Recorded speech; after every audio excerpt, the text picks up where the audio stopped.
Hello students, welcome to the sixth lecture in real analysis. So we have started with the topic metric spaces. We have discussed a lot of things before this lecture, right? 5 lectures have been delivered on real analysis, right? So now we are mature enough to discuss few more concepts which are like neighborhood of a point, interior point, open sets and some examples dealing with this, right? So let us begin our lecture from the definition of neighborhood of a point, right? So what is a neighborhood of a point? For this, I will consider xd to be a metric space and I will consider x which is any arbitrary element from that space, right?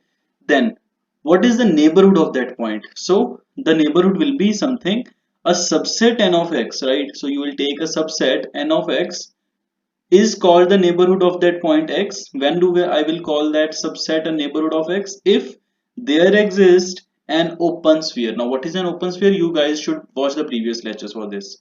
So if there exists an open sphere, that is SRX, right, centered at x and with radius r, such that that open sphere is contained in that neighborhood, then I will call that capital N is the neighborhood of that point x, right? Now let us see this with an example also in order to make you things more clear. So if I am saying that you have a usual metric space, right? When I am talking about usual metric space, it means the distance is measured with the modulus of x minus y, right? And I want to calculate the neighborhood of a point, right? So if I want to calculate the neighborhood, the first thing which I should know, that is the point about which I have to find the neighborhood, right? And the second is the way how to calculate the distance. So let me take it as usual metric space, right? Fine. And the third thing, that is the radius. You should know about how much radius you have to calculate the neighborhood. So neighborhood, as I have said, is a subset. So subset means so it can be a set, right? A collection of points, right? So neighborhood is nothing but a collection of points such that those points must come from reals. Now because I am talking about the real line, right? And the distance, right, of that x, right, from the center A must be less than r. So if I am taking usual metric, right, usual metric space, so then what will be the neighborhood of the point A? It is nothing but the collection of all the points x coming from the real such that the distance of x from A is less than r. Now r is in your hand. In journal, that is model x minus A is less than r. So my x will lie from A minus r to A plus r. Generally, you guys have studied this. So if this is my point A, you move r distance in this direction, r distance in this direction, and that you call it as the neighborhood of this, right? That is a minus r to a plus r, right? So whenever we are asked to calculate the neighborhood, you need to know the point about which you have to calculate the neighborhood. Yes, the point is a. The second thing which you should know is how to move along the both directions. So that is, you should know how to measure the distance, and in this example I have considered the usual metric space. So it means you have to take the distance as nothing but modulus of x minus y, right? And the third thing which you should ask the teacher or the examiner, that about how much radius you have to make the neighborhood.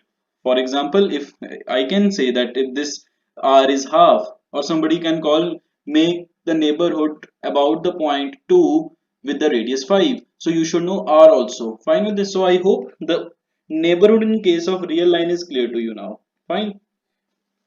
Now, after discussing the definition of neighborhood, now we should discuss the definition of interior point of a set.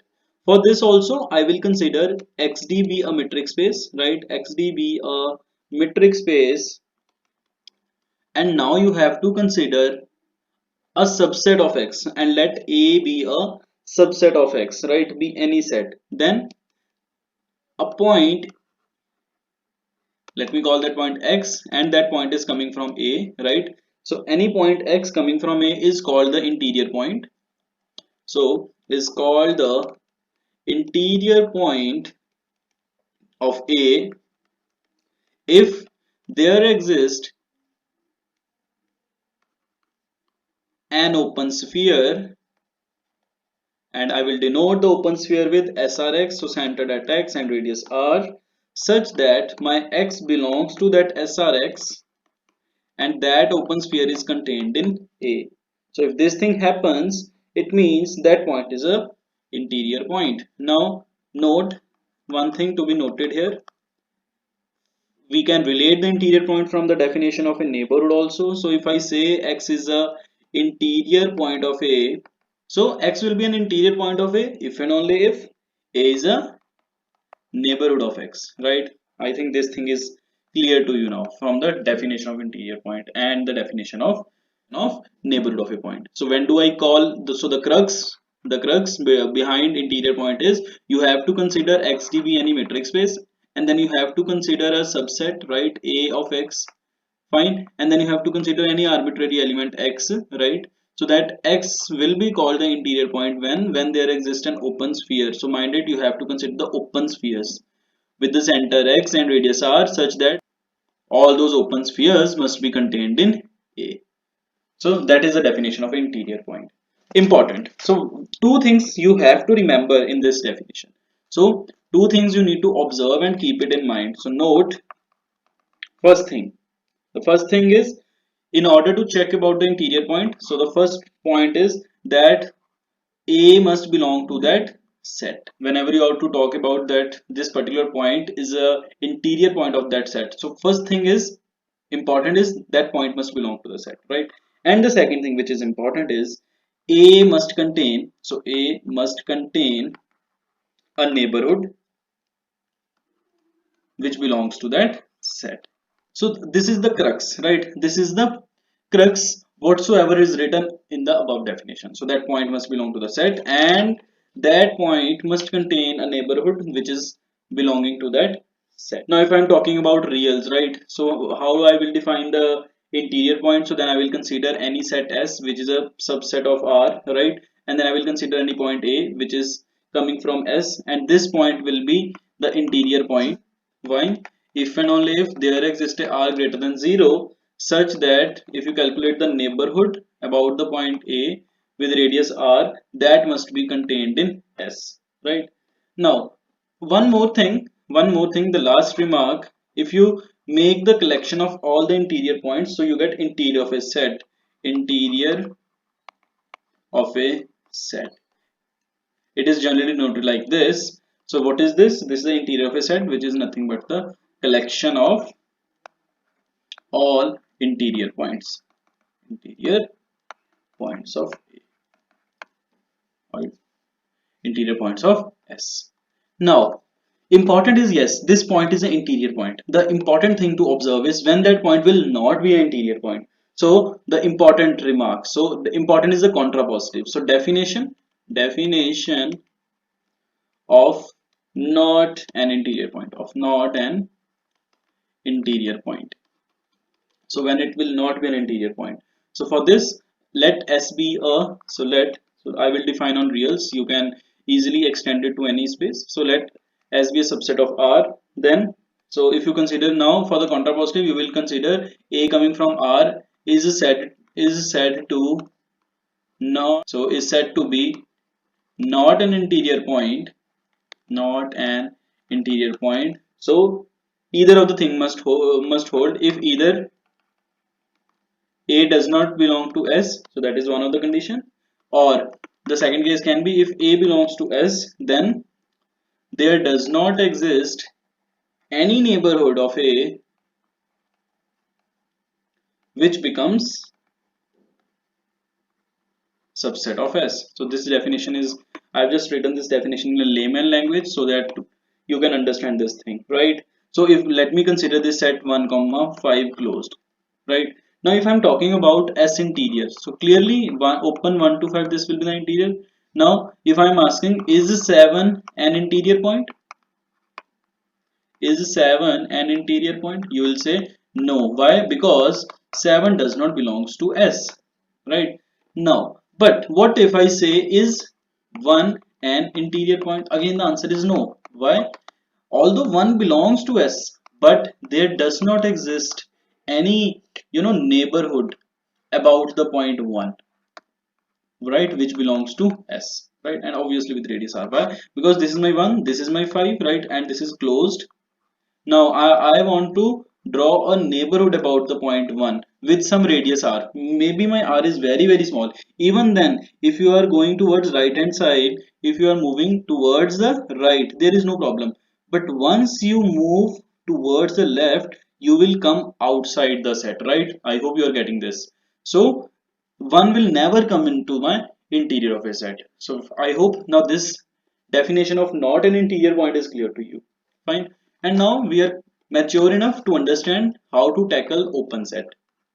So although there are a lot of theorems which can be described, and I will obviously make some lectures on those theorems, but should understand how to apply these concepts so as to solve your problems, right, in IIT JAM exam. So or in any other competitive exam. So what is an open set? Now how you will check an open set? So just apply one result, right? So when a set will be open, so just you need to apply this result that set is an open set is if and only if you calculate the interior, and if it comes out to be equal to S, then you will say that set is open, right? So or in other words you can say if every point of our set is an interior point. So if every point comes out to be an interior point, so that set becomes an open set, right? So let me take few examples for this now. If my S is close 1 open 5, so clearly S interior will be open 1 open 5. If my S is just take 1 close 5, so again S interior will be open 1 open 5.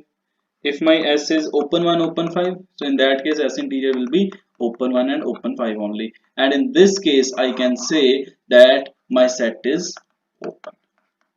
So I hope the definition of open set is clear to you now, right? So now let us discuss few questions. So let me consider the first set S1, which is 1 2 and 3. So these points are discrete, right? So if we are to calculate the S interior, it will come out to be empty set, right? Because these are the points 1, this is 2, this is 3. Now if you want to check about the interior, right? So what do you mean by interior? So whenever you are to talk about interior, you have to take an open neighborhood, right? Open sphere. So you cannot take an open sphere in this case, which is belonging to this set. Why? Because this set is itself is a discrete set. And since the interior of a set is not equal to S1, so not an open set. So not open. Now let me consider the second example, right? So again, this example can be extended to naturals also. So in that case also, the interior will come out to be empty, right? And similarly, the third example, which is integers, and in case of integers also, it will come out to be right empty, and whenever they are not equal, so not open, right? In this case also, you can see this is not an open set. The fourth example, so these examples are like if you consider even whole numbers, the same example follows. The interesting example is if you consider the set of rationals, right? If you consider the set of rationals, so what is the interior? So you can easily check the interior is also empty in this case also, and even if my set is irrational, again my interior is empty.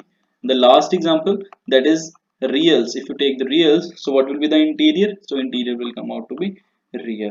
So can I say the set of all reals is an open set? Is an open set. So I hope this point is clear to you now. So in my upcoming video lecture, I will take few more interesting problems which are dealing with open sets. But before that lecture, you should go through these things very clearly, right? And then we will discuss few more definitions like limit point, boundary point and all. And then I will be focusing on solving questions which have appeared in IIT JAM exam from the previous year, right? So as to make you guys comfortable in all the topics which we have discussed till now. So I hope you have enjoyed this video lecture. For more such video lectures, do subscribe to my YouTube channel and do not forget to press bell icon. Thank you very much.